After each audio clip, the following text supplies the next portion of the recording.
అందరికీ నమస్కారం. Welcome to my channel. ఈరోజు వచ్చేసి పెసరపప్పుతో బొబ్బట్లను ఇంట్లోనే ఈజీగా అండ్ టేస్టీగా ఎలా తయారు చేసుకోవాలో చూపిస్తాను.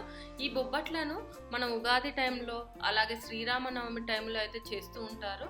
ఒక్కొక్కరు ఒక్కొక్క పదార్థంతో చేస్తారు. పెసరపప్పు, శనగపప్పు, పల్లీలతోటి, నువ్వులతోటి, కోవాతోటి, అలాగే ఇలా రవ్వతోటి ఇలా డిఫరెంట్గా చేస్తారు. నేనైతే ఇప్పుడు పెసరపప్పుతో అయితే ఈ భక్ష్యాలను తయారు చేస్తున్నాను. అవి చూసేద్దాం. దానికి కావాల్సిన పదార్థాలు వచ్చేసి పెసరపప్పు, అలాగే గోధుమ పిండి, పంచదార. ఈ 3 వస్తువులతో అయితే మనము పెసరపప్పు భక్ష్యాలను అయితే ఇంట్లో ఈజీగా అండ్ టేస్టీగా తయారు చేసుకోవచ్చు. ఈ పెసరపప్పును అయితే మనము ఒక బౌల్లో తీసేసుకొని ఒకసారి కడిగేసుకోవాలి. ఇలా వాటర్ తోటి ఏమైనా డస్ట్ కానీ ఏమైనా ఉన్నా కానీ పోతుంది. ఇలా కడిగిన తర్వాత మళ్ళీ ఈ వాటర్ని మొత్తం డిస్కార్డ్ చేసేసి మళ్ళీ ఫ్రెష్ వాటర్ని అయితే పోసేసుకొని మనమైతే ఉడకబెట్టుకోవాలి. సో ఈ విధంగా అయితే పోసేసుకొని వేరొక గిన్నెలోకి అయితే ట్రాన్స్ఫర్ చేసేసుకొని మనమైతే దీన్ని ఉడకపెట్టుకోవాలి. ఇది మనకు మెయిన్గా ఏంటంటే ఉడకపెట్టుకునేటప్పుడు చాలా జాగ్రత్తగా ఉండాలి. ఇది కొంచెం మెత్తగా ఉడికినా కానీ మనకు బొబ్బట్లు అయితే రావు. కొంచెం పలుకు మీద ఉండేటట్టుగానే ఈ విధంగా అయితే ఉడకపెట్టుకోవాలి. ఇది ఎందుకంటే చాలా తొందరగా మెత్తగా అయిపోతుంది. మనకు ఆ భక్ష్యం చేసేటప్పటికి సరిగా రాదు, మొత్తం చీలిపోయే అవకాశం అయితే ఉంటుంది. సో మనం ఈ విధంగా అయితే పలుకుగా ఉడకబెట్టుకున్న తర్వాత వాటర్ అయితే ఉండొద్దు.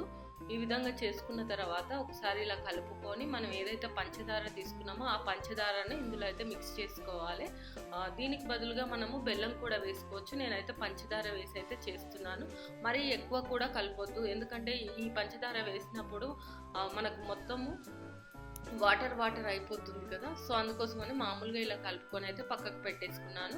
ఆ తర్వాత మనము గోధుమ పిండిని తీసుకొని అందులో ఇలా వాటర్ పోసేసుకొని మంచిగా పిండి ఒక మాదిరిగా మరీ రుచిగా కాకుండా మరీ గట్టిగా కాకుండా మీడియంగా మంచిగా అయితే కలుపుకోవాలి. ఈ విధంగా కలుపుకుంటేనే మనకు ఆ భక్ష్యం వచ్చేటప్పుడు చాలా మంచిగా అవుతుంది. మెత్తగా అయినా కానీ సరిగా రాదు, మరి గట్టిగా అయితే కూడా రాదు. ఆ విధంగా అయితే ఇక్కడ కేర్ అయితే తీసుకోవాలి. ఈ విధంగా అయితే చేసుకున్న తర్వాత దీంట్లో కొంచెం ఆయిల్ వేసుకున్నాం అనుకోండి, ఏదైతే పిండి ఉంటుందో అదైతే చాలా సాఫ్ట్గా చాలా బాగా వస్తుంది. మనం ఈ గోధుమ పిండితోటే చేయొచ్చు. కాకపోతే కొంతమంది ఇందులో మైదా కలుపుతారు. నేనైతే మైదా ఏం కలపలేదు, ఓన్లీ గోధుమ పిండితోటే ఈ బొబ్బట్లను అయితే తయారు చేశాను. కొంచెం నూనె వేసుకొని కొద్దిసేపు ఉంచామనుకోండి, మంచి సాఫ్ట్గా మనం చేసేటప్పటికి చేతి మంచిగా తిరుగుతూ ఉంటుంది అనమాట. ఆ భక్ష్యం ఇట్లా చేతితోటి ప్రెస్ చేస్తున్నప్పుడు. సో దానికోసమని. సో చూసారు కదా, ఇలా పిండి తయారైన తర్వాత ఇలా మనకు కావాల్సినటువంటి అంటే చిన్న ఉండా టైప్లో తీసేసుకొని ఇలా మనము చేతితోటి స్ప్రెడ్ చేసుకోవాలి. ఇలా చేసుకున్న తర్వాత ఏదైతే పెసరపప్పు ఉందో ఆ ఒక ముద్దను ఇందులో పెట్టేసుకొని మొత్తం అన్ని వైపులా ఇలా మూసివేయాలి. ఇలా మూసివేసిన తర్వాత ఇక్కడ మంచిగా మూసివేసి కొంచెం ఆయిల్ వేసుకొని ఈ కవర్ మీద ఇట్లా చేతితోటే ఇలా స్ప్రెడ్ చేసుకుంటూ వెళ్ళాలి. నేను చెప్పాను కదా, ఈ పెసరపప్పు అనేది చాలా జాగ్రత్తగా చేయాలి, లేదంటే మొత్తం లీక్ అయ్యే ఛాన్సెస్ అయితే ఉంటాయి. సో ఈ విధంగా అయితే నేను జాగ్రత్తగా చేయడం జరిగింది. అప్పటికి అక్కడ అయితే మనకు కనిపించింది. సో అలా కాకుండా కొంచెం అయితే జాగ్రత్తగా చేసుకోవాలి. ఈ విధంగా మనము చేసుకున్న తర్వాత మనము స్టవ్ వెలిగించి ప్యాన్ పెట్టాలి. ప్యాన్ వేడైన తర్వాత మనం అందులో కూడా ఒక టేబుల్ స్పూన్ ఆయిల్ కానీ లేదంటే నెయ్యి కానీ వేసుకుంటే చాలా బాగుంటుంది. ఆ విధంగా నెయ్యి వేసుకున్న తర్వాత ఏదైతే మనం తయారు చేసుకున్నటువంటి ఈ బొబ్బట్లు అనేది ఈ ప్యాన్ మీద వేసేసి మీడియం ఫ్లేమ్ మీద అయితే మనము కాల్చుకోవాలి, లేదంటే కింద మొత్తం మాడిపోతుంది, పైన అలాగే ఉండిపోతుంది. సో అందుకోసమనే మీడియం ఫ్లేమ్లో అయితే మనము వీటిని అయితే కాల్చుకోవాలి. ఒక సైడ్ ఇలా మొత్తం కాలిన తర్వాత రెండో సైడ్ తిప్పి వేసుకుంటే అప్పుడు ఆ రెండో సైడ్ కూడా మంచిగా కాలుతుంది. సో మనం ఎక్కువ గోధుమ పిండి పెడితే మనకు మొత్తము ఏదైతే బొబ్బట్టు ఉందో అది మందం అయిపోతుంది అనమాట. సో ఈ బొబ్బట్లు చేయడానికి మెయిన్ ఏంటంటే పిండి తక్కువ ఉండాలి, లోపల పెట్టేటువంటి పూర్ణం కూడా చాలా మంచిగా పెట్టాలి. అప్పుడు మాత్రమే మనకు అది కరెక్ట్గా వస్తుంది, తినేటప్పుడు ఆ టేస్ట్ కరెక్ట్గా ఉంటుంది. సో ఈ విధంగా అయితే మేము చేసి ఇలా మోదుగాకులోకి అయితే తీసుకున్నాము.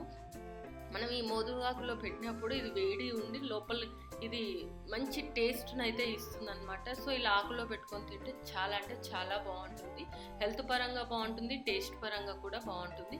ఈ విధంగా అయితే మేము తయారు చేసిన తర్వాత అవి ఎలా ఉంటాయో చూపిస్తాను. మనము తినేటప్పుడు మంచిగా మెత్తగా స్పాంజీగా నోటికి ఆ రుచి అనేది రావాలి. అండ్ మనం తినేటప్పుడు కూడా మెత్తగా ఉండాలి, మరీ సాగినట్టుగా కూడా ఉండకూడదు. ఆ విధంగా చేస్తేనే ఆ బొబ్బట్లు అనేవి చాలా చాలా టేస్టీగా ఉంటుంది. ఇంకా మనం దీంట్లో నెయ్యి వేసుకొని తిన్నాం అనుకోండి, ఆ టేస్ట్ వేరే లెవెల్గా ఉంటుంది. ఆ విధంగా అయితే మనం చేసుకోవాలి. చూడవచ్చు మనకి ఇక్కడ గోధుమ పిండి అనేది క్లియర్గా అయితే కనిపిస్తుంది. అదే మైదా కలిపాలనుకోండి వైట్గా మామూలుగా కనిపిస్తుంది గోధుమ పిండి అనేది ఈ విధంగా. సో ఈ విధంగా అయితే ఇంట్లోనే హెల్తీగా అండ్ టేస్టీగా తయారు చేసుకోవచ్చు. ఈ విధంగా అయితే వచ్చేసింది. ఒకసారి అయితే నేను వీటిని ఓపెన్ చేసి చూపిస్తున్నాను. సో ఇలా చూపించినప్పుడు మనకు లోపల పూర్ణం అనేది ఈ విధంగా అయితే వచ్చేసింది. చూడవచ్చు మరి ఎక్కువ తక్కువ కాకుండా అయితే ఈ విధంగా అయితే వచ్చేసింది. సో ఇది ఫ్రెండ్స్ పెసరపప్పు యొక్క భక్ష్యాలు. ఈ వీడియో కనుక మీకు నచ్చినట్టయితే లైక్ అండ్ షేర్ చేయండి. అలాగే మా ఛానల్ని సబ్స్క్రైబ్ చేసుకోండి. ఇలాంటి మరిన్ని వీడియోస్ కోసం పక్కన ఉన్న బెల్ సింబల్ని కూడా క్లిక్ చేయండి. Thank you.